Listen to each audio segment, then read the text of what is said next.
Well, at the end of the 90s Spider-Man series, and, this is definitely, the strangest one of this time period. I'll say the series immediately got on my positive side in having Spider-Man's very original outfit from, his first appearance in the comics. I like that. Then it devolves to the wall crawler going to a planet of, animal creatures having to fight them. And that's when things go interesting. To briefly describe the story, Jameson's son goes up to space. The wall crawler thinks it's his fault for how bad things went. He gets a nano suit from Reed Richards and going into space himself. And then he goes to Counter Earth, and that's where our plot begins.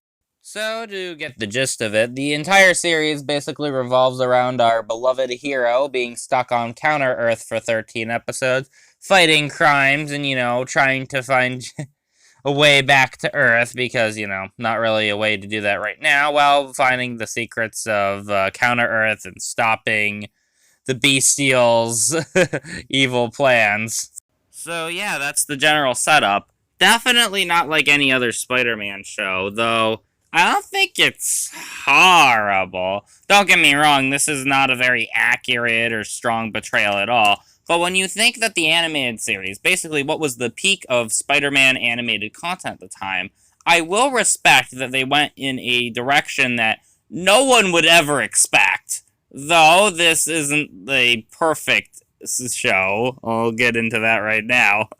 A big problem I have to say is with this series is after Peter goes to Counter-Earth, there's like a lot of filler and focus on characters that are not that particularly interesting, as there's a lot of like new side characters Jonah's son teams up with, and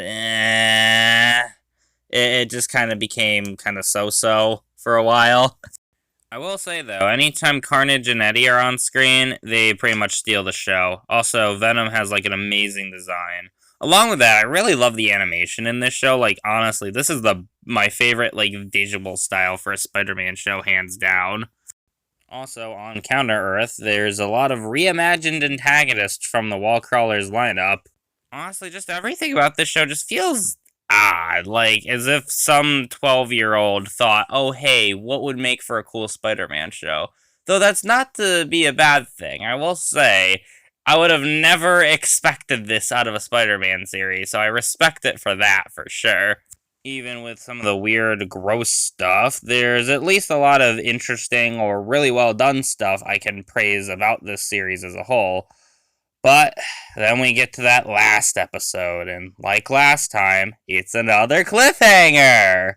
Symbiote spores cover all over Counter-Earth, and that's it, roll credits. That is literally how the show ends. So yeah, besides that pretty annoying cliffhanger, overall the show is interesting. If you're like a really big Spider-Man fan, I'd definitely give it a look. I'd say it's at least an interesting piece of his history. Even if you're not, maybe you'll find something more out of it that you might have not in other things. I don't know. Just saying. Spider-Man Unlimited is definitely something. I'll say that. But I kind of liked it.